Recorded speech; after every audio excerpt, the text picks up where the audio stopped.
wanted to say that.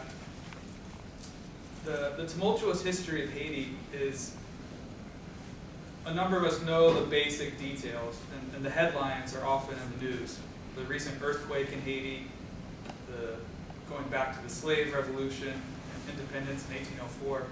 But what I do in my book is I wanted to look at the most recent chapter in Haiti and the struggles of the Haitian people. And the sort of major theme of the book is looking at the continual step forward democratically, steps forward made by the Haitian grassroots popular movement, and how each time they start to move forward, they're pushed back, how there are these reoccurring paramilitary campaigns that are used to undermine Haiti and the grassroots movement. Yeah, so here's the book. And so what I do in the book, well, okay, first of all, Haiti is on... Put the lights down. No, because we're filming it. So, They what? we're filming it, so they need the light. But that will not show it. It won't work either way, so. Okay.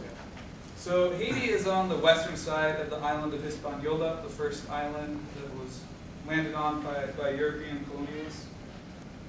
So what I do in the book is there's major historical junctures in the modern contemporary history of Haiti. The U.S. occupation from 1915 to 1934, the formation of a Cold War right-wing dictatorship in the late 50s, going all the way up until the mid-80s, and then the more recent decades, the struggle for democracy in the country following the fall of this Cold War dictatorship. So, in conjunction with these major historical junctures in the country's history, I argue that there are really four waves of paramilitary groups, and that we can see differences between them, but also how this is a reoccurring phenomenon of political violence in the country that has continuously been used to push back the democratic aspirations of the Haitian people. So the first wave, the Tonton Moukoutes, which was founded in 1959 under the regime of Francois Papadoc Duvalier. The second wave, which was called the attachés, which occurred in the mid-80s. The third wave, the FRAP, which occurred in the mid-90s, and then the most recent wave, the FLRN. And so my talk tonight and the book, really just the beginning aspect, the first part of it deals with the first three waves in this historical context, looking over academic studies, media reports at the time, human rights studies, and talking about these first three waves. But the meat of the book, and the chunk of the major part of this presentation will deal with the most recent wave of paramilitary violence. And this was a wave that, when it occurred, it was very mysterious. People did not know who was financing it. There were claims that it was a proxy for the CIA that was used to undermine Haiti's pro-democracy movement. But so the real interesting part of my book looks at that most recent wave. Even for people that follow Haiti, it will be interesting. So the reason, so how I got new details on this more recent paramilitary phenomenon in the country was through a number of ways. First of all, through Freedom of Information Act documents, what's called FOIA. Shortly after the 2004 coup, I lodged a number of what's called Freedom of Information Act document requests with the U.S. State Department, with the Pentagon, with the DIA, with the CIA. I lodged these primarily in late 2004 and mid-2005. So in the summer of 2010, I started receiving these huge boxes of documents. If you can imagine, I received 11,000 documents in the mail. I had actually started the research project soon thereafter the coup, worked kind of off and on it, put it down for a while, and then in the summer of 2010 I picked it up again because I got these huge boxes and I had to make use of them. So if you can imagine, I skimmed over these 11,000 documents, and around 500 of these documents relate to paramilitary political violence in the country. And so those documents are cited and quoted throughout the book. Another aspect of the research is WikiLeaks. So a lot of us know about WikiLeaks through Julian Assange, this organization that people working in businesses and governments and militaries around the world, they now have the ability to leak internal documents to, so whistleblowers basically, to this organization WikiLeaks that then distributes these documents on the internet. And so WikiLeaks has a website called Cablegate, where they have all of the U.S. embassy cables to all between U.S. embassies and the State Department from all the countries that the U.S. has embassies in. And for Haiti, the embassy cables to the State Department range from mid-2004 up to mid-2010. My FOIA documents range from mid-2000 to mid-2004.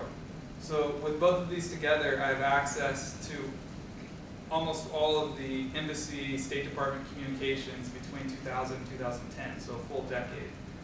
And why this is important is because by reading these, we can really see what elites say to each other, what they're thinking behind closed doors. So it's very, so for people that have followed Haiti or read media and academic studies talking about the last decade of Haiti and the political conflict, oftentimes these cables contradict the official sources, they contradict the mainstream media reports on Haiti at the time.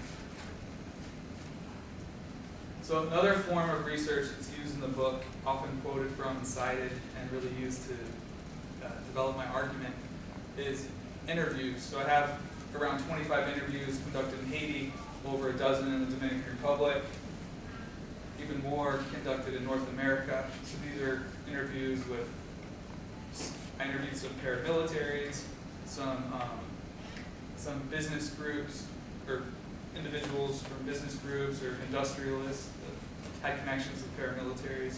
I also interviewed people in the State Department, in the Dominican Army, and government, and foreign ministry, and a lot of different backgrounds in Haiti, and also, of course, reading. So now I'm going to go into these first three waves of paramilitarism to provide the context of how this led into the most recent phenomena of paramilitarism. And so these paramilitary groups are really, we can describe them as armed organizations that are used to terrorize the popular classes, to kidnap, steal, rob, brutalize, commit all sorts of violence against movements from below, labor unions, pro-democracy political parties in Haiti. And they're traditionally supported by elites from businesses or from different government apparatuses. So really we have to go back and start with the U.S. occupation from 1915 to 1934. The U.S. created a modern institutionalized military in the country, and they did pretty much the same thing in the Dominican Republic around the same time. Haitians refer to this as the poison gift, because it was a force that even once the U.S. left, it basically was a proxy force that maintained the dominant order in the country, the extremely unequal class system. The U.S. also strengthened what was called the section chiefs, which was this rural, brutal sheriff force that was all across the country. So there's photos here, if you can see the photos of resistance, Haitian resistance fighters being led into jail. There was a massive campaign of brutality by this military and U.S. troops to crush movements from below in Haiti that opposed the U.S. occupation. So by the 1940s, there was a lot of upsurging from below, from labor unions, from leftist, socialist, progressive, pro-democracy groups in Haiti and across the Caribbean. And so in Haiti, like other parts of the Americas, the U.S. and often its allies worked to support a right-wing political project in the country that would stabilize the dominant order and stop any alternatives from, or alternatives from blossoming in the country. And so this is a photo of Francois Papadoc Duvalier. He took power through a corrupt election in 1957. There's other photos of him with U.S. officials, with his son. So he always maintained a. We'll take questions afterwards. No, I want to know who the person was in that picture on the upper right. Oh, Kennedy? that's a U.S. official. No, it's not Kennedy, but it's from the late 60s or 1970s. It looks like. Looks like Nelson Rockefeller. Yeah, I think that. Yeah, I think And then so. is that the Pope down there? Yeah, the Pope down in the bottom corner, who had Baby Doc. yeah, who was meeting with Papa Doc and Baby. That photo was actually the Baby Doc with the Pope. So, and from 1960 to 1961, not many people know this, but the U.S. Expeditionary Marine unit trained the Tonton Macoutes, which the Tonton Macoutes were the first paramilitary wave in Haitian history. Prior to the Tonton Macoutes, there had been militias and different sorts of forces that the bourgeoisie, different sectors of the bourgeoisie would mobilize at times to repress the poor. But the Tonton Macoutes became this permanent strata in Haitian society. They were pervasive, leeching off the poor, leeching off the government. They were set up all across the country. So for example, there's one ethnographic study by a professor at UC Berkeley, Michel Laguerre, where he talks about a neighborhood called Bel Air, which is a lower income neighborhood in Port-au-Prince, the capital of Haiti. And he explains how there were different Tonton Macoute stations just in this one neighborhood with hundreds of Tonton Macoutes in each of these stations. These were guys that would wear this blue uniform, carrying around Uzis and swords and things. And so they were basically there to brutalize pro-democracy movements, anti-regime groups that oppose this right-wing Duvalier system. And so that photo up there is of Colonel Heinel, who headed up the U.S. Marine expedition. Not many people know this, even people that study Haiti, but he also, he's the co-author of a book called Written in Blood, A History of Haiti. And not many people know, but he actually also headed up the U.S. expeditionary group that was training the Tonton Macoutes. He doesn't mention that in his book.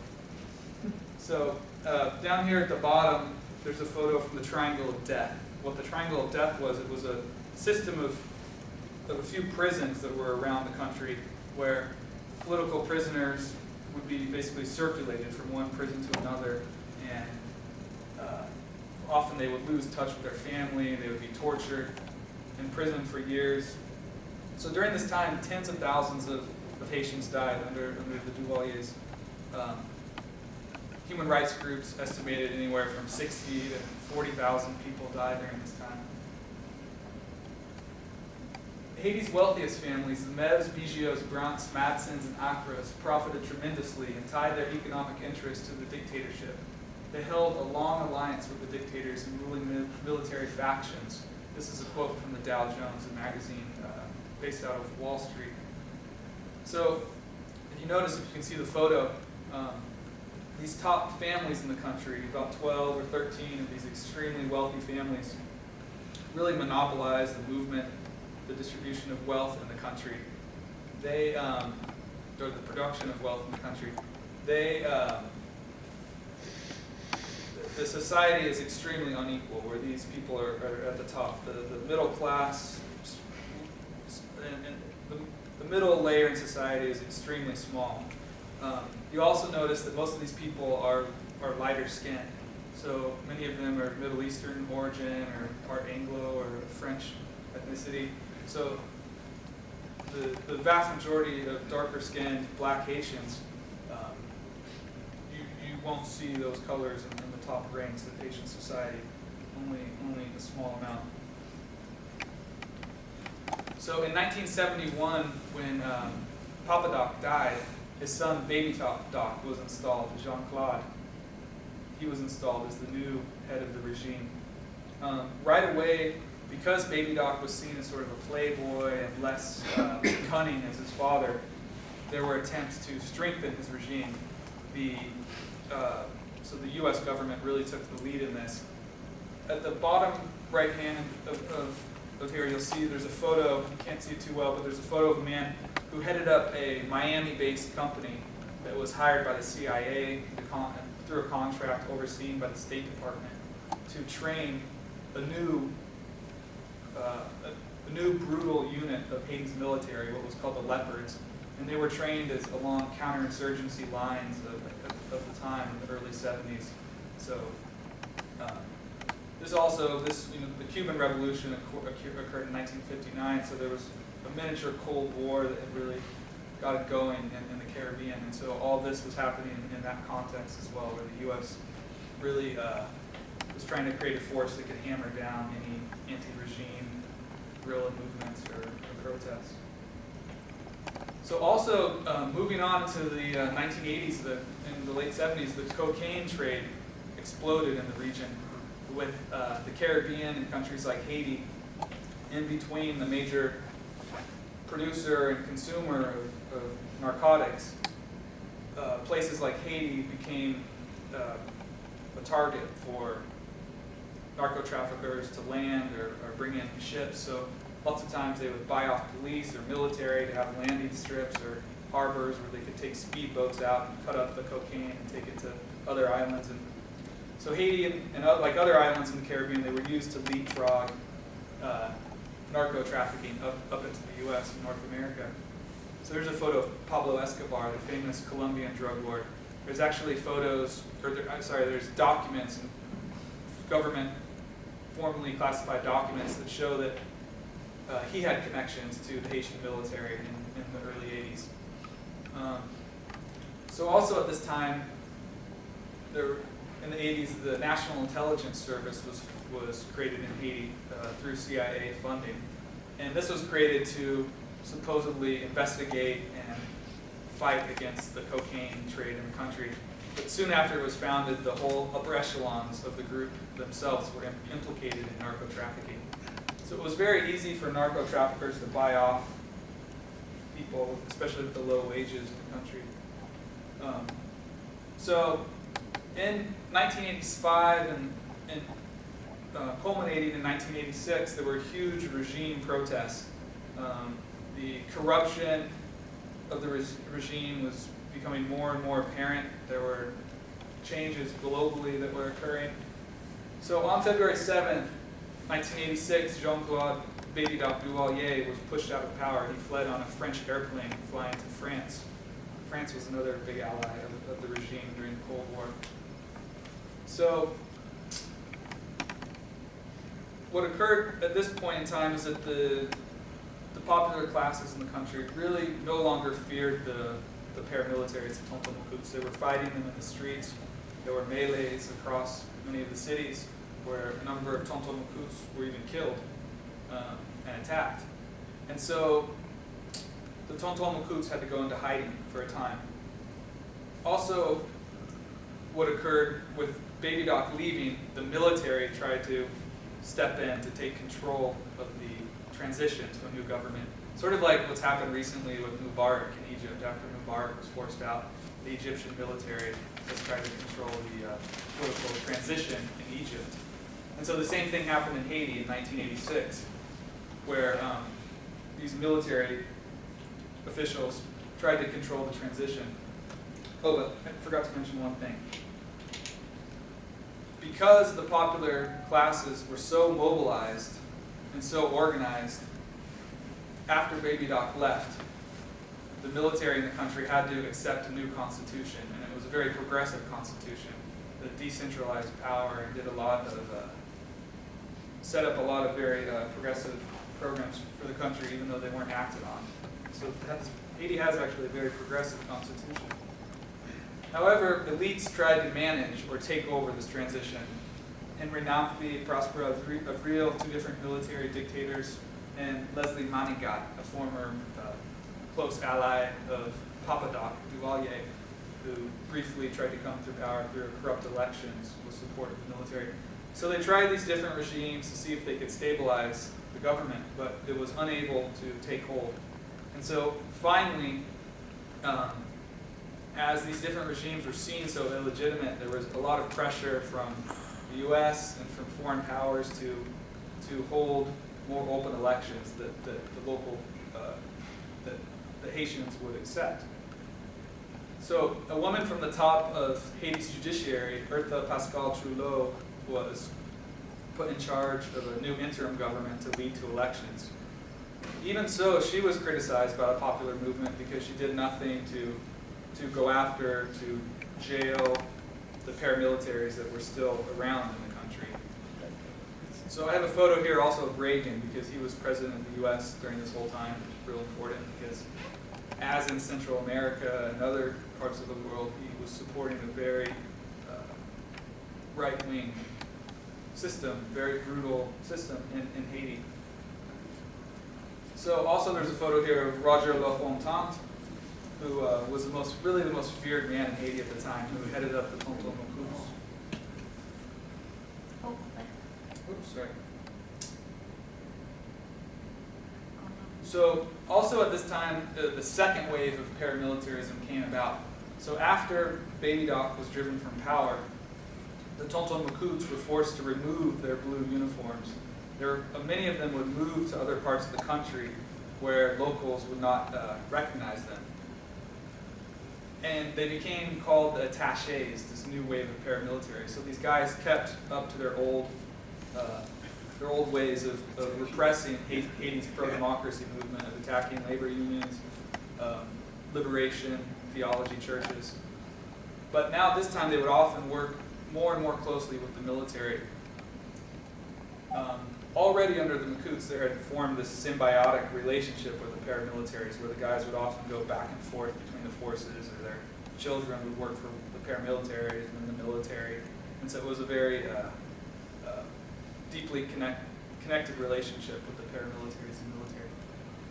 So this new attaché force committed a number of massacres and targeted killings during the late 80s. Many human rights workers actually said that under these post-Baby Doc regimes, there was actually more people killed than under Baby Doc. At the top left-hand corner, you can barely see it, but there's a photo of Haiti's September 11th, 1988, where paramilitaries attacked the church of liberation theologian Jean-Bertrand, who was part of what in Haiti they call the Tillagis, which is the small church. And so during this attack, they killed 13 people in his church. His other people in the church pushed him out the back door, and so he was able to survive. But the paramilitaries spent hours torturing and attacking people, wounding people in the church. So here are other photos of massacres that were carried out at the time. So throughout the late 80s, and there was this growing popular movement in the country as well, calling for open, free, and fair elections. So ultimately, in late 1990, Haiti finally held its first really democratic elections. The military finally relented, did not conduct massacres during this election. A number of international foreign monitors came into the country, and so there was a largest turnout in any election in Haitian history. But to the surprise of Haitian elites in the U.S., Jean-Bertrand, who registered to run in the election at the very last moment, he swept the elections. Just actually the month prior to him being inaugurated, in February of 1991, paramilitaries attempted a coup but failed. The people rose up and basically with their fists stopped the paramilitaries from halting his inauguration. Even just days before he was inaugurated, paramilitaries again attacked an orphanage that he was running, killing 3 children. Also, another very interesting little known fact is during this time, allies of the Tonton Macoutes in Miami bombed and assassinated a few journalists in Miami, Haitian pro-Aristide journalist. So after being inaugurated, his government began a round of progressive reforms, trying to cut the military budget. He immediately fired some of the most corrupt, brutal generals, working to invest more in social programs, fight corruption and narco-trafficking. Just a little over 7 months after he was inaugurated, the military that was still there acted to bring him down and out of power. This happened under the first George H. Bush administration. We also know that the CIA had a lot of knowledge and even connection with this coup. Bush, though, tried to play a double game by saying that they opposed the coup, but they didn't really do anything to stop it from happening, we know. So this General Raul Cedras took over. The wave of brutality began. What was the middle picture in the bottom? The middle photo was people, I believe at a morgue or at a hospital. These are some stills that I got from documentaries at the time, covering the violence. So when Aristide had been elected, or when Aristide came into office, the paramilitaries had basically been forced underground because for the first time, judicial processes had begun to be respected in Haiti, stopping right-wing political violence. But after the coup, and the coup that occurred in September of 1991, this third wave of paramilitarism started. This group called the FRAP, which a lot of them were former recruits. We also know from documentary evidence that this man, Jean Cambourin, the CIA station chief at the time in Port-au-Prince, we know this through various journalists and documentarian studies at the time, that he was working on a day-to-day basis with this new wave of paramilitaries that were financed by the dictatorship and some of the ruling families. They began a wave of terror in the country, attacking Haiti's pro-democracy movement, who were calling for the return of Haiti's elected government. Also at this time, a new guy really became the most feared person in Haiti, this man named Franck Romain, who headed up the police station in Port-au-Prince. Very brutal and repressing Haiti's popular neighborhoods. They're called that because it is very politically energized, impoverished neighborhoods in the capital and in other big cities. So this man, Franck Romain, the chief of police in Port-au-Prince at the time, he was actually trained at the School of the Americas, which is a school in Georgia where they train cadets of militaries from around the Americas. And there's this long, brutal history for those of you who follow Honduras, El Salvador, Guatemala, all across the region. So this new wave of paramilitaries, they unleashed a new round of massacres, targeted killings. Up in the top right-hand corner is a photo of a man named Antoine Ismarie, who was a progressive businessman that had supported the popular movement. He was of actually Middle Eastern descent, but was close to the popular movement. Here he was actually at a one-year commemoration for a massacre that had occurred, and as he exited the church, paramilitaries shot him in the head. But also at this time, as these massacres and targeted killings were occurring, the U.S. and a lot of its allies and on the ground in Haiti, elites, they were becoming more intelligent. They were, and how they could spin this type of repressive system. They were trying to find new ways to convince the international community that everything was okay in Haiti. So this bottom right-hand corner photo is actually of a woman that headed up a human rights group that was tied with the military regime. And so her group was used to, they basically denied that these killings and massacres were happening while receiving funding from USAID and other sorts of donors. Luckily, however, though, there were more grassroots-oriented human rights groups like the National Lawyers Guild. Here's a photo of a guy, you can't see it that well, but he was investigating a mass grave outside of Port-au-Prince. So this was all well documented. So ultimately, what happened by late 1994, the regime was seen as so brutal, so repressive, such a pariah narco state that something had to be done. Its longtime allies, it was difficult for them to work with this situation. It was embarrassing. At the same time, Haiti's pro-democracy movement was still organizing. They were calling day after day for the return of the elected government. In New York and places like Florida, there were huge demonstrations calling for the return of the elected government. So ultimately, the Clinton administration, through what was called the Paris Accords, they signed this deal with the elected government to bring it back into the country. They made a few phone calls, got the generals from the military regime to step down. Some of them went to mansions in Central America, others went to New York, or some of the paramilitaries went to New York and or across into the Dominican Republic, which is the country bordering Haiti. And so U.S. troops were deployed to Haiti to help return the elected government. This is one of the few times, too, where U.S. troops, when they entered the country, they were actually very much celebrated by the locals because people in Haiti saw them as really pushing out the paramilitary forces because the paramilitaries could no longer conduct their massacres when the U.S. troops were there. However, it also became a very contradictory and problematic situation because by Haiti's popular movement and elected exiled government accepting U.S. support, all of these other treaties and things were put into place. Under the military regime, the tariffs had basically fallen in the country. They started trading with whoever they could trade with.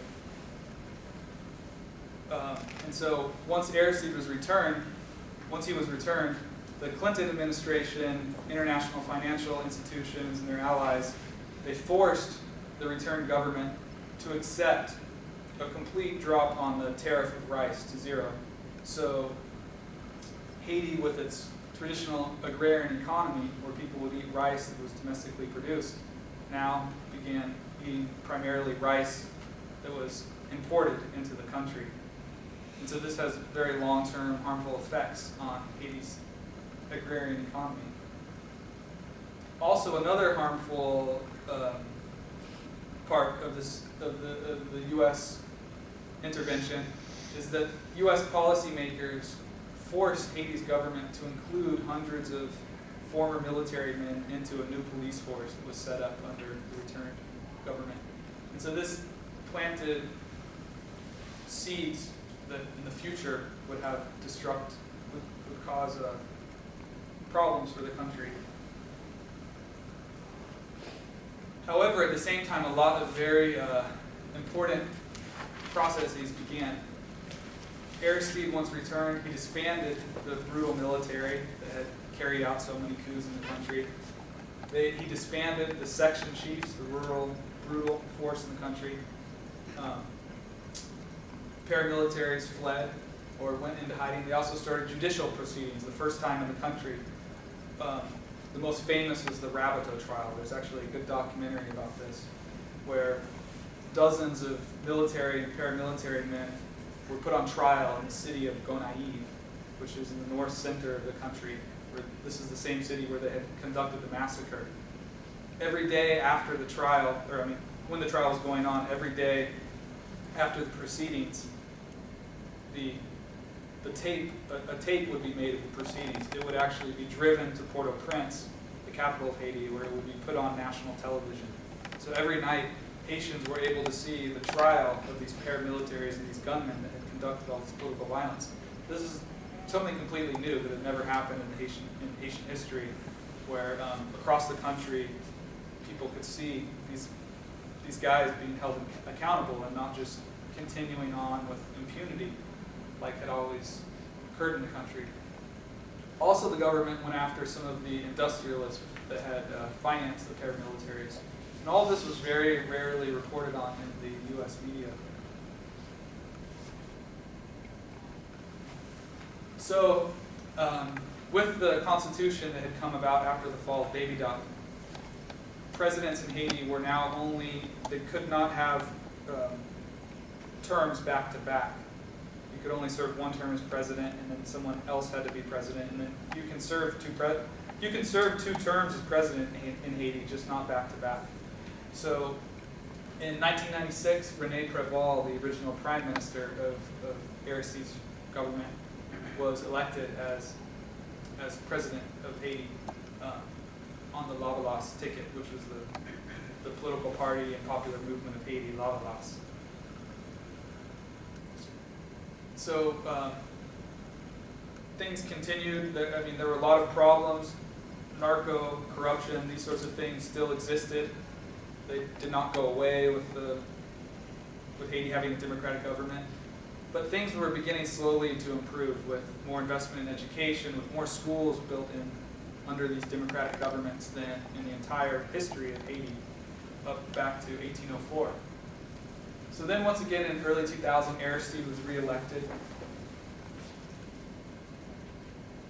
So this is really where the major case study of my book begins, the original research. So I just showed you the historical context. Now the second half of my talk, where I'm going to go into this new wave of paramilitarism, show how it reemerged, and really look at who facilitated it. So this is interesting also for people that follow Haiti, because it's a lot of new or interesting information. So when Aristide was reelected, he was seen as more left-leaning than Préval, trying to get higher minimum wage for workers in the country, and backing a higher level of social investment, and sort of these slow reforms at a higher pace than even Préval had. So right away, paramilitaries had begun a small sort of cell of paramilitaries formed towards the end of 2000 with the goal of targeting Aristide and his popular democracy movement. But what they did now was they could no longer base themselves out of Haiti, because Haiti's government, they had a loyal police force for the most part, that they could stop paramilitaries from being so active in the country. So what paramilitaries did now was they based themselves out of the Dominican Republic, which is right across the border. This is a photo of Guy Philippe, who really headed this new paramilitary wave. He had gone to school with bourgeoisie in Port-au-Prince at one of the fanciest schools in the country. I've interviewed people that had gone to school with him and said it made perfect sense that he was tapped to head a new paramilitary insurgency, because he had gone to school with the children of some of the biggest business leaders, with narco lords, so he was well positioned to head a paramilitary force. Here's photos of him meeting with another paramilitary and a backer. Photo in the right-hand corner, the bottom right-hand corner, is of his home in Santo Domingo, a very luxurious neighborhood in Santo Domingo. And here's a photo of they attempted to attack Haiti's National Palace in December of 2001, where they launched the raid from across the Dominican border. They drove across in trucks, and they had a mounted M50 big machine gun on a truck where they tried to attack the National Palace. That attack failed. So here's a photo too. I don't know if you can see this new wave of FLR and paramilitaries. So these paramilitaries, they launched this war of attrition all through 2001, 2002, 2003. They launched these raids from across the Dominican border into Haiti, sort of like the Contras. These attacks where they were safe in this other country. And this is important too, because the United States and the OAS, the Organization of American States, did nothing to pressure Dominican authorities to extradite these paramilitaries or force the Dominican government to stop allowing them to launch these attacks. So here's photos of one family, the Cleonor family, that was massacred in the Central Plateau. I interviewed their father, who actually wanted me to get the story out and the photos circulated, because he wanted people to know about how his whole family had been massacred. He only has one surviving son who was shot through the spine, and only the top half of his body is functioning. Here's another photo of victims of paramilitary violence and family members of victims of paramilitary violence that have organized. So almost none of this was reported in the media. So the big question of my book is who sponsored or facilitated this new wave of paramilitarism in the country, killing hundreds of people. So hardline sector of local and diaspora bourgeoisie, so Some of these were neo-Duvalierists that had connections to the old right-wing Cold War dictatorship. Others were from various other backgrounds. So this wasn't the entire business, or bourgeoisie, or upper class in Haiti, but it was a sector of it that were backing these paramilitaries, really the most hardline conservatives in the country. Here's a photo of one woman, Judy Sewa, who I conducted an interview with, who basically, she acknowledged on tape that she had financed the paramilitaries, selling a home, going back and forth to the Dominican Republic, providing money. Another man that I interviewed, George Sati, of Middle Eastern descent, who had grown up in Haiti. He was very much involved in supporting the paramilitary activities along with his brother and some of his friends. Here's another industrialist in the top right-hand corner in the far left, Ben Vigio, who supported the paramilitaries, Harry Joseph, a right-wing Haitian. And there next to him is Hippolyta Mejia, the former president of the Dominican Republic, who allowed these people to base in the country and launch the attacks. Also to his right is Sati, and then the head of the Dominican Congress at the time, and some other Dominican officials and generals. In this photo, I interviewed people that actually were there at this meeting and said that this meeting was conducted just prior to this December attack on the National Palace, where they were really trying to think that out. So another sector connected with the paramilitaries was the Dominican Foreign Ministry. I got into the Foreign Ministry, conducted interviews. I first went to the Haitian Relation Division of the Haitian Relation Division of the Ministry of Foreign Affairs in Santo Domingo, where I interviewed different officials that acknowledged they were close with Guy Philippe. This guy right here, William Paez Piantini, who headed this ministry, he acknowledged that Guy Philippe would sleep on his couch. They were close friends. And basically what I came to understand was that the Dominican officials had provided these passes to the paramilitaries where they could get around the country freely. And sometimes they would have Dominican officials go with them so they could have easy access. Because if you've ever been to the Dominican Republic, especially on the area around the border, there are a lot of checkpoints, police and military checkpoints, and they do that because there's a large Haitian migrant population, and so they try to securitize this population. The very xenophobic sort of ideology that they have. So here's some photos of the foreign ministry in the Dominican Republic. At the top, in the bottom corner, you can't see that well, but it's a meeting that I had with the former president, Hippolyta Mejia, of the Dominican Republic, and an interview I conducted with him. So another wing supporting the paramilitaries was the Dominican Army. And so here are photos of Dominican Army officials. This man, General Manuel Polanco Salvador, was really one of the most corrupt and that I found is really tightly connected with them. Another man, Delis Harasime, who was a sort of right-wing journalist in Haiti that acknowledged to me that he had held parties for the paramilitaries, and he actually provided telephone numbers and kind of helped me to network with other people in the country that could talk about this phenomenon. Also, Louis Jodel Chamblain, the co-founder of the FRAP, which was the third wave of paramilitaries in Haiti. After the return of democracy, he had fled across the border to the Dominican Republic. And now when paramilitaries started getting going again in the early 2000s, he joined up with them, and he had a lot of connections in the Dominican Republic. He was also one of the most feared paramilitary operational commanders in the country. I interviewed him in the summer of 2007 in the Hotel Ibolele, which is in Petronville, a luxurious neighborhood of Port-au-Prince. And he is free and lives in Haiti now. So another sector with ties with the paramilitaries was this disloyal clique, or what I call the fifth column, that had embedded itself within the government. And this is real interesting, too, to people that follow Haiti, because it's new information. These guys, Senator Danny Toussaint and Joseph Medard, who had actually been elected on the Lavalas, the Aristide's political party, had been elected on the Lavalas ticket in 2000.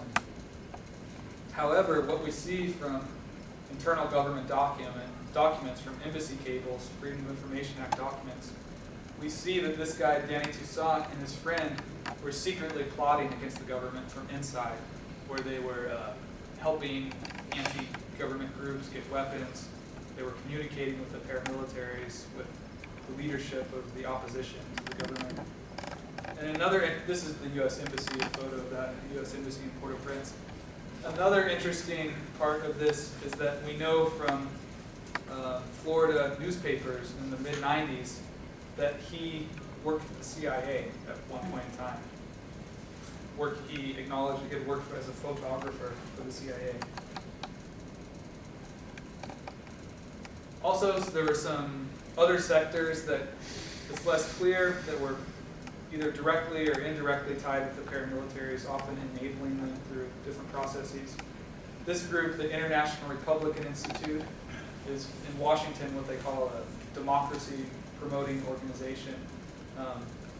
It's one of a handful of groups that's funded by the USAID and the National Endowment for Democracy, the NED, who get their money in turn through the State Department. So this group, the International Republican Institute, they helped bring together a number of very small opposition groups into a coalition to oppose Haiti's government. Because what would happen is every election, Lavalas, Aristide's party, was winning by large numbers. It was hugely popular. And so all these small elite parties had to come together if they would have any chance of success, sort of like Venezuela today. So what they would do is, during this time in the early 2000s, the International Republican Institute, they held meetings in Santo Domingo in the Dominican Republic with these right-wing Haitian parties for a variety of different ideological backgrounds, but that were opposed to the government. However, at these meetings, paramilitary leaders began meeting with opposition leaders. So we know that through a year-long study that the New York Times put out, where it looks in depth at how these paramilitary leaders and opposition officials formed bonds. These are photos of some business leaders and the head of the Foreign Ministry of France. I have one U.S. Embassy cable where it talks about how they thought France was providing money to these new paramilitaries.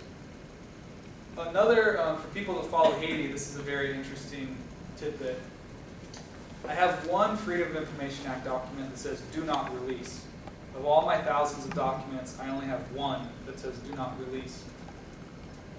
And I think it's just they accidentally let it slip in with all the others, this one that they did not want getting out.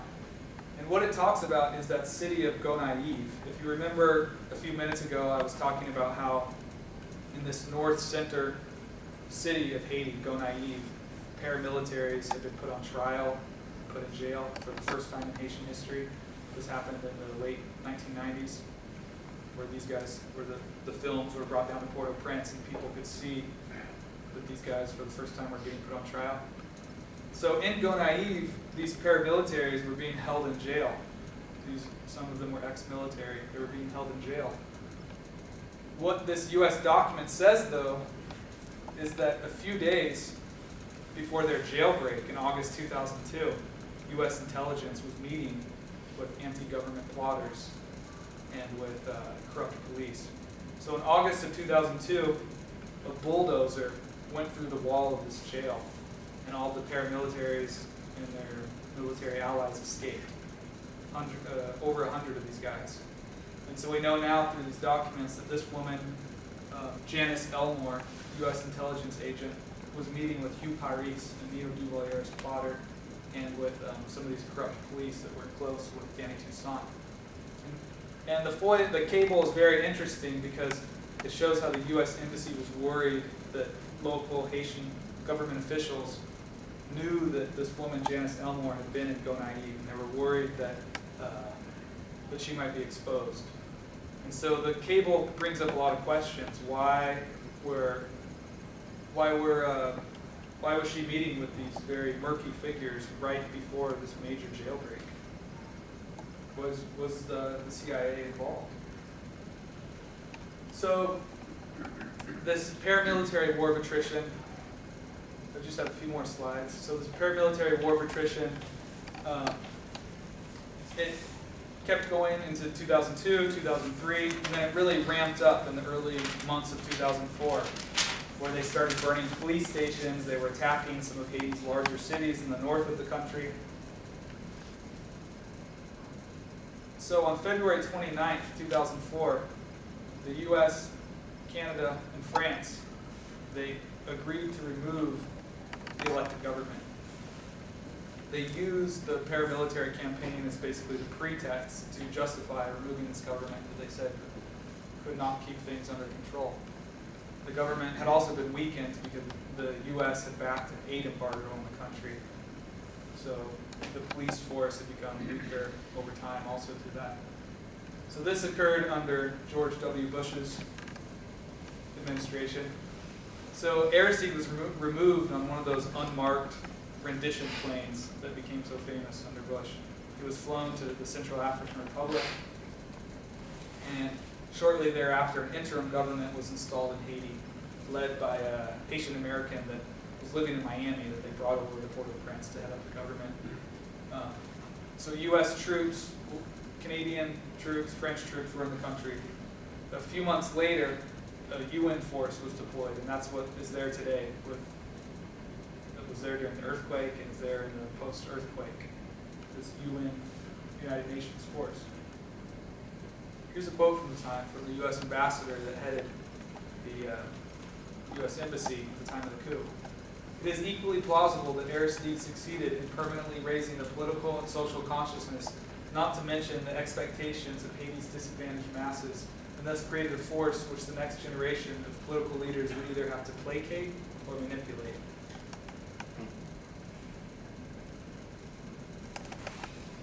So after the coup, the paramilitaries did not just disappear, they were still there. What we know now through WikiLeaks, and we would not know this without WikiLeaks, is that 400 of these paramilitaries were integrated into Haiti's post-coup police force, really creating a paramilitary police. The top leadership of the paramilitaries, like Louis Javel Champlain and Guy Philippe, were basically retired, going to the countryside or to luxurious hotels in Port-au-Prince. Others, such as this man right here, Ravix, were actually killed. He was surrounded by the UN and shot. He had refused to negotiate with the UN. He was really the most hard line of the paramilitaries, refusing to disarm. And he was also involved in kidnapping. So at this time, there were huge anti-coup demonstrations, people protesting once again for the return of the elected government. However, these paramilitary police working alongside the UN started shooting at these demonstrations when there would be huge anti-coup demonstrations weaving their way around Port-au-Prince, and there's a lot of documentary evidence of this. These paramilitaries would start shooting at them, often in the head. The UN had heavy weaponry. After this had gone on for a while, a small sector of these people that were resisting, that were protesting the coup, decided to fight back and started to get guns themselves, shooting at the paramilitaries, the police, and the UN. And so there was about 2 years there where there was fighting in some of the popular neighborhoods of Haiti. Often the media would refer to the people fighting as gangs. Others sometimes would refer to them as militants. Some of them might have been leaning more towards one, others towards the other. Some of these groups were more criminally oriented, others more politically, or sometimes a mix. But whatever the case, this post-coup project led to an explosion of political violence in Port-au-Prince. Sometimes through crossfire, sometimes through massacres conducted by the paramilitaries. The UN with their M50s on top of APCs, the M50 is a large high-caliber machine gun, where when they would shoot at people they were fighting, the bullets could go through 10 or 12 homes because the homes were made out of corrugated tin. So it could pass through a lot of homes, killing a lot of civilians. So here's photos of the late young Haitian journalist Jean-Bertrand, who recently passed away, he was the only really grassroots journalist living in Cité Soleil taking photos of a lot of the political violence at the time. There's another photo from Pierre Watner, another Haitian grassroots journalist. And photos of Haitian police and of a poster of these wanted militants, or as they were called, gang leaders. So also there were a number of grassroots human rights studies conducted at this time. Human Rights Watch basically was completely absent, said nothing about this post-coup political violence. However, a number of groups from different universities, from the National Lawyers Guild, really exposed what was happening. One of the most important studies was done by the University of Miami. An immigration attorney, Tom Griffin, conducted this study where he and others went into morgues in Port-au-Prince. Then they found that the morgues were overfilling. They spoke with people that ran the morgues that basically explained that before the time of the coup, there was sort of a normal level of corpses that would be brought into the morgues.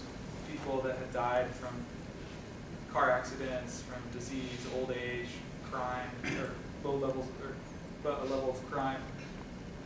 But after the coup, there was this explosion of political violence where the morgues had been packed with corpses. The machinery in the morgue had even broken down, where he found that maggots were covering many of the bodies. Could I ask you, was that a starved child there? Yeah, it was a photo of a dead child. But he's starved. Yeah, Look at his arm. yeah, that was a problem in Cité Soleil too. We can talk about that afterwards. So also in Grand Ravine is another popular neighborhood in Port-au-Prince, a hillside community. A group called the La Métis Machette, the Little Machete Army, was formed, a paramilitary group that worked with some of these corrupt police officers to basically attack this neighborhood, Grand Ravine. Here's a photo of Esternay Bruner, local, wasn't particularly political, but he was a local human rights organizer that was murdered by the paramilitaries, a child that was shot. A number of homes were burned down by this group. The New York Times even had a short documentary where they showed a massacre conducted at a local sports stadium. The USA Haiti sponsored sports event where the paramilitaries entered and attacked. And here's victims, women victims. Also, so there were huge commemorations that occurred at this time. For example, these women marching in Grand Ravine a year after the massacre. So they did these marches basically to commemorate these continuing massacres in the country. Also, here's a funeral. So here's a funeral of in Cité Soleil. Family members sitting around the caskets of. So you had these commemorations of the massacres. Also, one thing I wanted to say is that this was the killings that occurred in many of these communities, especially in Grand Ravine, were almost never reported in the media. Here, particularly Grand Ravine, there was one U.S. journalist, a former Reuters journalist, Michael Diebert, who wrote a few articles at this time period on Grand Ravine. And never once in the articles did he mention that these house burnings and massacres had occurred in Grand Ravine. And if you visited that neighborhood during this time period, that was the most important story. It was just beyond belief what was going on. He completely ignored the story. So leading up into 2006, the interim government that took office after the 2004 coup could not stay in office, could not stay in power forever. It was seen as it was too brutal, it was illegitimate. The Haitian people did not accept it. And so in 2006, they allowed elections. The man who had served formerly as president, René Préval, Aristide's former ally, he ran and became president through a really popular movement, turning out in large numbers to elect him. Even still, at the last moment, they tried to steal the election from him. Human rights workers found bags of burned ballots from the neighborhoods that he was real popular in. They found these in a local dump site where they had been carried off to. So once Preval was in office, though, he really, became a very technocratic government. They had the UN occupation, the coup just happened, the judiciary had been gutted, those pro-democracy judges. So he was really beholden to these transnational elites, or elites that are more oriented towards the global economy rather than national development.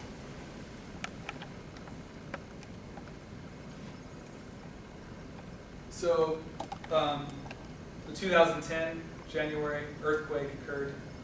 That would be a whole other discussion, so I can't go into detail about that. However, following the earthquake, Jean-Claude Baby-Doc Duvalier returned to the country. He returned secretly. No one knew he was coming. There was no celebration at the airport. He was briefly brought to a judge to speak, but he was not arrested. He still has not served one night in prison. Here's a photo of him with actually his chief of security, Louis Jodel Champlain, the co-founder of the frat who I had interviewed. And then in March of 2011, after the Organization of American States had helped to manipulate Haiti's electoral process, only 2 right-wing candidates were allowed to run for in the final runoff of Haiti's presidential election. And this guy on the far right-hand side, Michel Martelly, won the election. He received 16% of the registered voters. He received the votes of 16% of registered voters, one of the lowest turnouts in the country's history of elections. However, there was an extremely low turnout. The woman that ran against him received even less. So Michel Martelly, was a longtime associate of the Tonton Macoutes, an admirer of Baby-Doc. Right off the bat, when he entered office, some men from this most recent wave of paramilitaries, this 4th wave of paramilitaries, were put in charge of the national palace's security, the government's top security posts. And just a few months ago, the country founded the Ministry of Defense. You can't see it too well, but there's an image. The Ministry of Defense, they actually use the red and black of the Duvalieris flag for the color, the logo of the Ministry of Defense. That's how blunt they are. And so their goal is now, the Martelly government, they're trying to refound Haiti's military that was disbanded by Heresy in '95, and to really try to bring back and cement this force in the country, to have it there for in the future when Haiti's pro-democracy movement regains the initiative, is once again in the streets. They have this military force to repress it like they have in the past. In March 2011, myself and a few journalists, we visited ex-military paramilitary training camp in a neighborhood right outside, about 30 minutes outside of Port-au-Prince. Here there are some of the older guys from the military with mostly young recruits, usually in their 18 or 19, too young to have remembered the military even.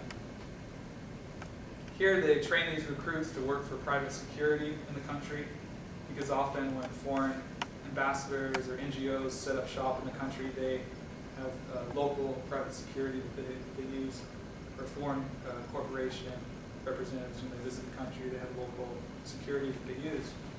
And these guys go into that. They also maintain the rhetoric of the Duvalierist ideology to try to return the military to have this very top-down, right-wing political project.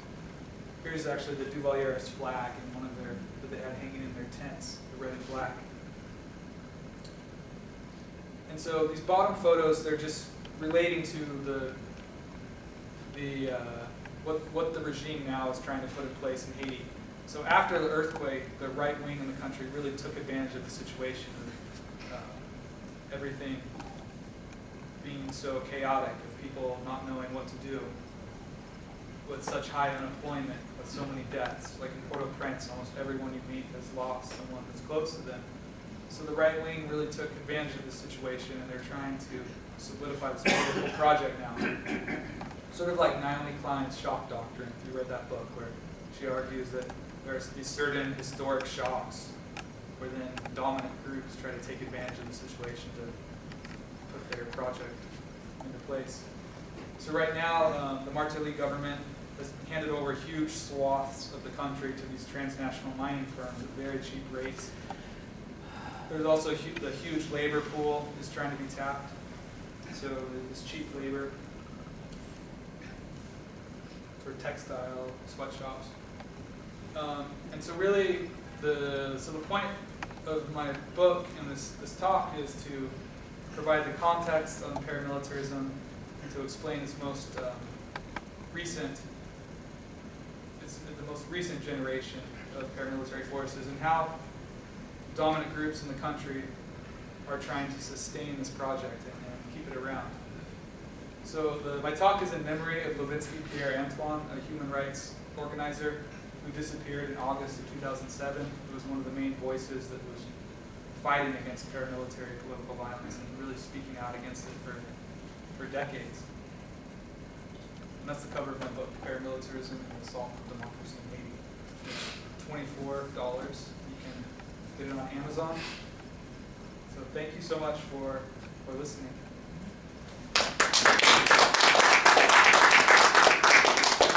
Okay, we have about 25 minutes where we could take questions. So if anyone has a question, if you'll go up behind the podium there is a microphone. And Jeb, I guess you can sit in that chair or something, move it a little closer if you'd like. And we'll work it that way. Yeah, sure. You want me to sit right here? And, anywhere, if you want to even be a little further back, it doesn't matter. Okay, don't all go up there at once. Yeah, any questions? We want to talk about the research or? Oh, here, I'll get up there. So many questions. Should you take the camera? Sure. Good. Do they have any natural resources in Haiti that Yeah. these elites are trying to get out? Yeah, there's reports that Haiti might have oil off the coast, and they also there's a lot of the mountains in the country are rich in resources. There's uranium, gold, the bauxite has pretty much been depleted, but they have other minerals as well. You just kind of stole my thunder because that was exactly where I was going with my question. I was just curious about like the country. I mean, like I think what average Americans know, the country is a basket case. The earthquake was horrific.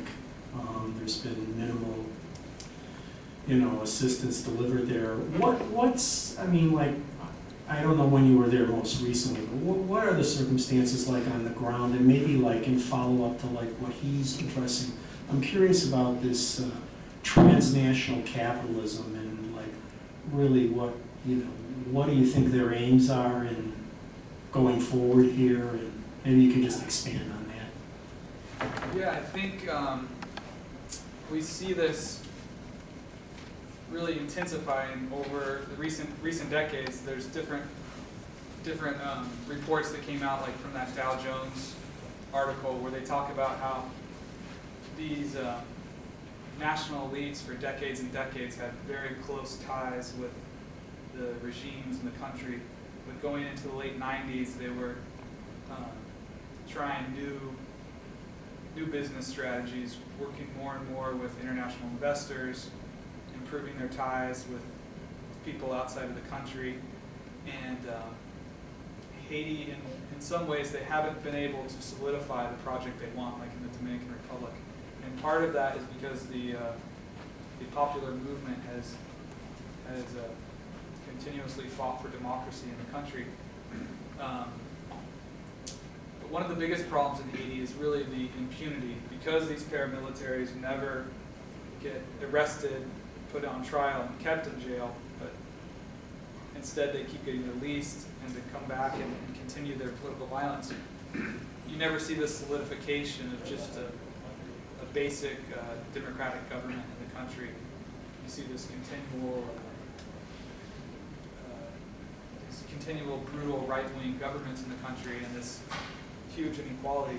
So it's interesting to look at this in the context of globalization, and I think what the right wing in Haiti wants to do now is really spin itself as a more sort of moderate political project, more legitimate and aid-oriented, and less of, I mean, they can't do like they used to do in the 1950s and 60s and 70s, marching down the streets with swords and their blue tonton macoute uniforms. They have to do things now more in a sort of undercover manner. Like some Haitian activists I've interviewed have said that now Martelly, they act more, this new regime, they want things run more like a mafia, where they have these black SUVs that will go around and they can do a drive-by and assassinate someone from a popular movement and then disappear. And so it's much more on the down low. It's much more secretive than occurred in the past. You know, just a follow-up too, I noted those photographs you had, one of those last slides, there was the one thing, you made the mention about the mining interests that were there and stuff like bauxite and whatnot. I noticed, however, you know, that other photograph looked very much like sweatshop labor. Do you know about, like, what about U.S. corporations, or for that matter, corporations from anywhere else that might be down there? Are we buying our underwear now made there? And what kind of wage, do you know anything about the wage levels of those workers, what they're working for? I don't know the exact number right offhand, but it's if you look at the percentage that it's grown over the years, it's actually shrunk. So they've either stayed the same or shrunk historically from going back to the 1980s. There's a number of large, I mean, most of these people make a few dollars a day. So it's among the lowest paid labor in the world. Some of the transnational companies involved with the sweatshops, companies like, for example, Gildan, which is based out of Canada but has investors from around the world. They have they have suppliers, vendors, and things that they hire out sweatshops in Haiti, put their logo on it, and sell it all around the world. Often you'll see T-shirts with Gildan on it. Sometimes you'll see made in Haiti. So. Where in the fucking hell are we going? I mean, globally, what is going on? I mean, I don't see that we are so much better here as far as the workers and the corporations controlling the government and everything. Is that the world was taken over already and we are fucked? That's it? You want to say something? I was just, I remember seeing a video a little while ago of Disney doing a lot of actually production of textile production in Haiti. I remember the Little Mermaids T-shirts being produced there. But actually the question I wanted to ask was, what has been the effects of the earthquake on the mass movement? Well, already following the 2004 coup, Haiti's pro-democracy movement had been attacked ceaselessly. A lot of its infrastructure was destroyed. Radio stations were burned out by paramilitaries. Some of the grassroots newspapers were destroyed. So the infrastructure was really wrecked by the coup. The popularity and the memory of what had been achieved and what had been started is still there. But it's been very difficult for the movement to come together, and it's been obviously in very dangerous conditions. So like in early 2012, a guy named Samba Boukman, a Lavalas activist in Port-au-Prince, was actually assassinated, shot in the face. And he was someone that had had really been a peacemaker in areas of Port-au-Prince, trying to work with the UN to make peace with some of the more militants in the area. So so really the coup had had created a very difficult position. The earthquake has just, I mean, everybody living around the capital, in the capital, has, it's affected and devastated a lot of people. The numbers of deaths, the estimates go as high as to 300, 350,000. There's been lower estimates, but it's hard to know the exact number. Today, I didn't talk about this, but in March of 2011, actually this just around the same days that, actually just the day before Martelly was elected, Jean-Bertrand returned to the country. He returned to the country on an airplane that his friends and supporters had paid for to fly him from South Africa, where he had been living in exile since 2004. He flew at that time because after Baby Doc had snuck into the country, the Proval government decided to allow to give a passport to Aristide, because as technocratic and as much of a sellout as the Proval government was, as people viewed it amongst the popular movement, it still had this roots, these anti-Duvaliers roots. The Proval and the people around him were not Duvaliers, and so they allowed Aristide to return to the country. It's interesting because Obama actually called Jacob Zuma just in the days leading up to this and asked that they not allow Aristide to return. The UN also called, I think Ban Ki-moon also called Jacob Zuma and asked that Aristide not return. So there's that geopolitical dynamic. The popular movement today is slowly trying to rebuild its infrastructure, but it's of course in a very dangerous situation. These ex-military guys are still in the country. None of their financiers are in jail. They're all there. So you didn't answer my question. Okay. So Obama, Ban Ki-moon, and all that, they are all in conspiracy to keep the situation as it is in there and allow the elites to keep killing or controlling or abusing. Well, it's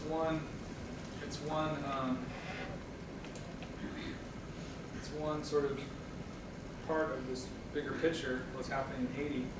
Yeah, it's this global system, it's global capitalism, so they're engaging in this social struggle, this in Haiti. But yeah, you're right, it's connected to a bigger system, but I think we also have to be very nuanced in how we sort of think about those connections, how they're related. I have a question. Looking at satellite images of Haiti and Dominican Republic, it looks as if Haiti is somewhat more of like a desert, and Dominican Republic is more green. Is there a natural geographic reason for that?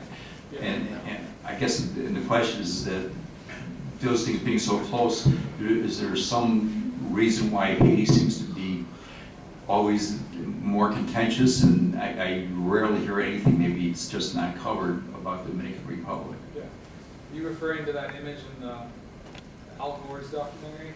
No, I think Google Earth may have seen it there. So remember, there's that image where, you look at the border, there's one part of the border where the Dominican Republic has this lush, beautiful forest, and Haiti is just barren.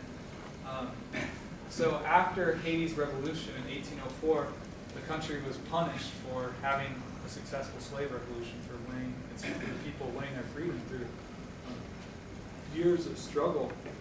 And they were punished by the French basically forcing the country to pay every year a huge amount of money to France. So it was basically like it was a ransom for them to maintain their independence, because France was one of the biggest navy powers of the day. They could have easily blockaded Haiti, so Haiti would have had no communication with the outside world. So an incipient sort of business bourgeoisie in Haiti that came about following the revolution, they wanted to trade with the international market. And so the governments that they had cut the deal with France, where they paid huge amount of money every year to the French government. And why that's important is because it really sucked a lot of the resources out of the state. For more than a century, they were paying France. And so what does that do to a country? It really holds a country back from developing government infrastructure, just basic things that you and I sort of take for granted that we have in the United States. It was very difficult to develop with the complete lack of resources. And so as that continues on, it sort of piles on top of each other. Yeah, so I And think... it was lumber. What? It was one of their resources was lumber. Yeah, and so local people, they started cutting down lumber and to make trying to get coal and things, and so it really using people basically had to use whatever they could get locally, so the environment was really devastated. You mentioned how, the economic elite were mostly white or mulatto. In the images, all the military and political leaders were black. And I was wondering if that's historically because the mulattoes and French controlled the economy and the revolution, the military and political leadership that came out of the revolution was black, and are we still seeing that sort of racial divide within the elite structure today? Yeah, so, Papa Doc Duvalier, he had this racialist ideology that he used. He argued that for the first time they would let a sector of Haiti's black population into the political order. But really what that amounted to was that a small part of the population was brought to sort of solidify his regime and brought into the political order around him. It wasn't the majority poor that had always been not included in the political process. So it was a very opportunistic, corrupt political ideology that he based his regime upon. And it really was not until, there were different popular movements, and it was always bubbling under the surface. But we really saw this in the later half of the 1980s and into the 1990s and 2000s, where you had a political movement that tried to bring everyone into the political process. And so this Duvalierist sector that came up around Papa Doc and Baby Doc, they had blacks from the population that were integrated into his regime. And so you see like Haitian bourgeoisie that I've interviewed have referred to like the black Duvalierist bourgeoisie and the white or mulatto Duvalierist sectors. And what's real interesting is like these sectors do not intermarry, and there's like a lot of racism from the white Duvalierists towards the black Duvalierists, even though they have this sort of pact together. One guy told me it would be complete drama if their families would intermarry. So it was a very there's not a lot of ethnographic studies that have looked at dominant groups. It's a lot more difficult to dissect and pull apart. I read, I don't know, this was not that long ago. It wasn't about Haiti, but it's the sister nation on the island. I think it was about the Dominican Republic. And that when you talk about racism, the claims that were being made by many people in the population, I'm talking about Dominicans now, not Haitians, was that I believe the indigenous people that were there when the Spaniards first came, when Columbus was, they're called the Arawak or something like that. And apparently, and again, I'm fuzzy on this, but the vast majority of them they died off. They got European diseases, whatnot, were worked to death, et cetera, et cetera. But the point being that much of the current population in the Dominican Republic claims that its ancestry would be indigenous, and that the evidence for that, ethnographically, if you will, is really pretty thin. Yeah. Can you Yeah, I was talk to that? actually, Or? just the other night, I was talking to a Haitian guy from St. Mark, which is a city right north of Port-au-Prince, and we were talking about the Dominican Republic and the sort of like xenophobia that is very present there in the political culture. The right wing it's even present in the left wing there. There isn't really the political system in the Dominican Republic is very, very corrupt. And, however, he was saying how Dominicans, when they talk about some of their historical figures, even like black, who were clearly black, had black or of African ancestry in the country, that they will like paint them in a light skin tone. So, whereas in Haiti, especially with the Lavalas movement and around Fignoli and Aristide, some of the more popular movement leaders, the sense of Africanness and blackness is much more present. But what's important too about the popular movement is that they also talk about that they recognize class, and that's something that is not part of the Duvalier's political project. And that's one of the major divide, the major ideological difference you can see in the two. So how would you, I mean, if you could summarize the situation there as it is now, I mean, kind of what you portrayed here is grim, to put it mildly. I mean, do you see any, I mean, is there any optimism? Do you think that, I mean, they can only repress this for so long? I mean, is there anything that's like in the offing that looks like a mass movement? We're at a sort of a down point now in Haitian history, but like I said, there's this continual democratic struggle, and in the book I look at the most recent chapter of that democratic struggle and how there are these reoccurring waves of paramilitary political violence that push back this struggle. And so in the book I try to investigate and look at the context of that, of how that worked. Even so though and I try to talk about this in the book, there are many inspiring, ongoing alternatives projects that are around the Haiti Emergency Relief, which is a group that specifically works with grassroots anti-coup organizations in Haiti. There's schools like Sopodet and Port-au-Prince that are grassroots anti-coup. The University of the Aristide Foundation, which right now has something like 130, 120 students from all over. They have students from each province of Haiti that are there. They're actually working with Cuban and Haitian faculty. And one of their main projects is they're trying to train up Haitian doctors that will stay in Haiti and won't leave. Because it's hard to have a country if the main job that people want is either to work for an NGO or leave on a visa. And one problem you have is when professionals get trained, they want to do that. They want to leave or work briefly for an NGO. And so they really need to find an alternative sort of educational system for professionals where the people will be dedicated to stay in the country.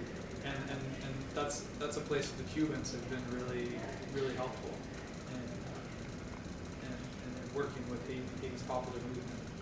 Do the Cubans train any Haitian doctors? I mean, and actually under Aristide's second government, they had the first university set up where they were training Cuban doctors. But with the coup in 2004, that was shut down. UN troops occupied the medical university. But luckily, these young Haitian students were able to evacuate to Cuba, where they did their full training. Yeah, I've interviewed a few of them. Did they came back, or? Yeah, like in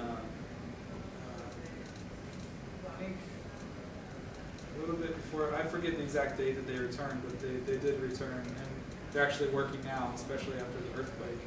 They're working in different like Partners in Health and different groups set up, which is a medical organization based out of Boston. It's really like What's the name? Partners in Health. Go ahead. I'm wondering how much of what's going on in Haiti even today is just results from the shock of 1804 when the black Haitians were the first people to get to revolt against slavery and succeed. And I'm wondering if it's thought that, you know, Marx wrote a lot about that when it happened. And I'm just, is there any, does anybody ever bring up that history and say, you know, that's what's still going on, is that the shock of having that happen is why Haitians are still being punished? I mean, they're being punished by nature, but, I mean, the earthquake, but they're just being punished politically continuously. And they're not allowed to express this thing that happened in I think 1804, and it's just amazing because they were the first. Yeah. And part of the problem of that is the lack of historic memory, and that's one thing the book tries to do, is to try to historically document what's gone on in this most recent era. Because lots of times we don't remember what happened in the past and what, you know, elites and people in our own government were involved with. It just Like seems going almost back to habitual. yeah, that's true. And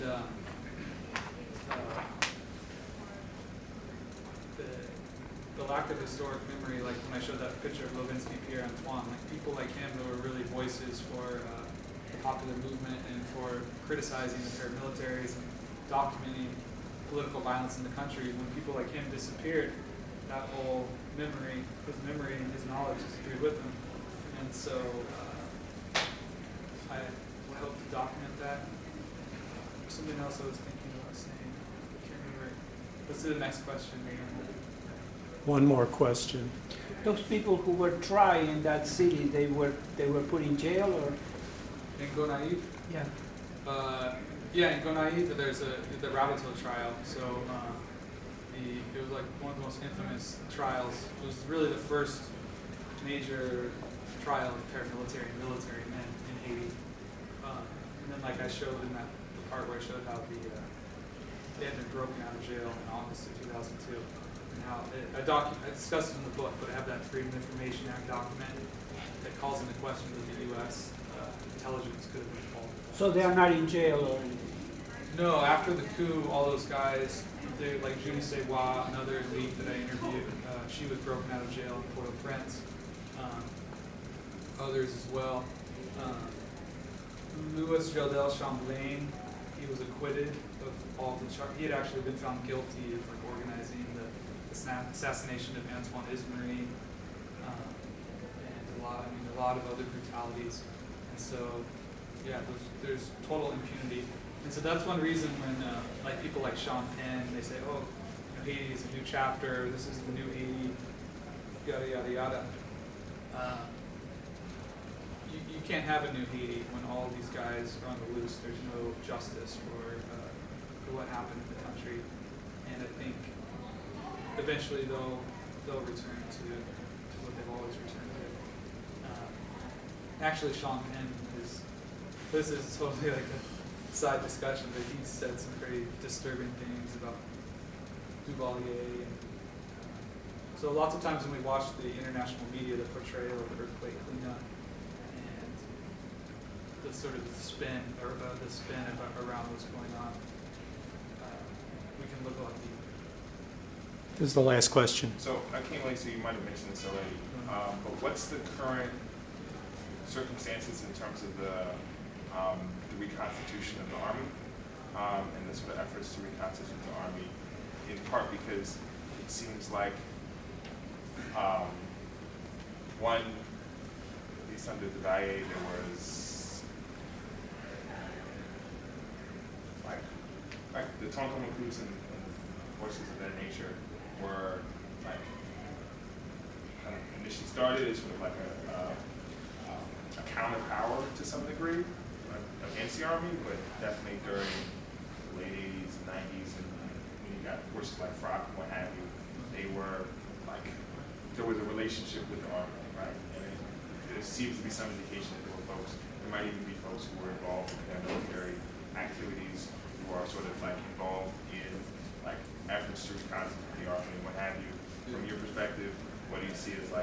possibilities in terms of the reconstitution of it, and if it is or isn't reconstituted, what does that mean in terms of the potential for the continuation of like paramilitary violence, in especially like the assassinations of like grassroots activists, like some of the folks that you mentioned at this point in time? Yeah, so two things. The first thing on the symbiotic relationship of paramilitaries and military, I went into that. It's actually went a lot way back before the FRAP, where even when the Tonton Macoutes were first started, I've interviewed people talking about how, or you look at, I mentioned Michel Laguerre's ethnographic study of Bel Air, and where he talks about how the Macoutes operated in that neighborhood with their separate stations. But there's also studies going back from the 70s and 60s showing how these guys would cross over from one force to the other. Oftentimes, high-ranking Macoutes, they would bribe to get their sons into the military, even though they couldn't pass the training courses that were held right near the National Palace. And so, under the Duvaliers regime, this pervasive paramilitary strata that had formed all around the country really became entwined with the military. And then on and then the other main point was that as the paramilitaries, the section chiefs, the military had been disbanded and pushed underground and disbanded in '95. So your question is, with Martelly now trying to return this military apparatus, what's going on? What does that mean? And what is how likely is it that it's going to happen? Well, that's part of that's up to us and the Haitian people, and the solidarity and pushing against it. On a good note, even anti-Lavalas groups that are not pro-Duvalier, some of them have spoken out against the military, not to the extent that they should. A lot of them didn't say anything about World War II massacres, but some of them have spoken out. Some mainstream media, I've published bits and pieces on Haiti over the years, and I've never been able, it's always been hard to try to get something in mainstream media, but just a few weeks ago, I got a piece in the Miami Herald criticizing the return of the military. And so that might show that I was surprised that they would print that, So I think there's a lot of knowledge, and maybe people know that this military force could be very harmful in the future. But I think it's clear from what Martelly has been saying, just from the ministry that's been launched, just this last week, they said they're trying to start first with an engineer brigade or something. Yeah. What's the ministry? It's I have that actually.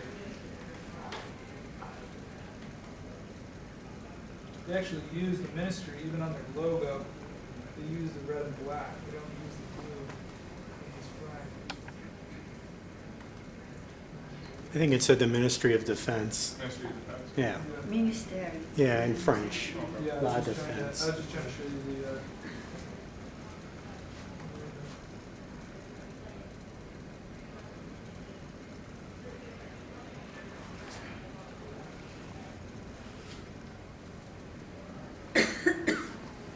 There it is.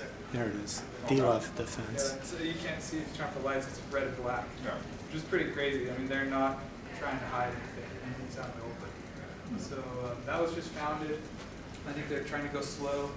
But I forget the budget, but he said that they wanted something like 25, or it keeps going down with the criticism, but I think they wanted like $25 million at first.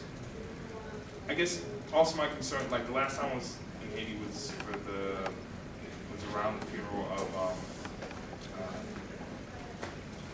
Jean-Bertrand, who was killed the same day as the earthquake.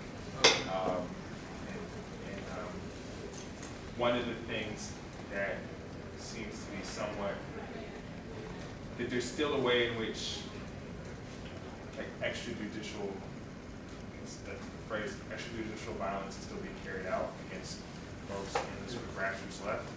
Obviously with not as much sort of force and intimidation as when it's like autonomous groups would have you out in the open. You should have been in my talk. Yeah. I talked about how they're like, since Martin Luther came into power, they don't have this set up, but there are these sort of undercover mafia groups driving around SUVs. They have this gang that they set. If you could look in the book, it's all there. Yeah, I talked about. I have like names of people interviewed. I think we're going to post this online, so if you missed it. Yeah, this is all going to be online. You go to the website. We really got to wrap it up here now. Okay, thanks so much, Jeff. Thanks very much.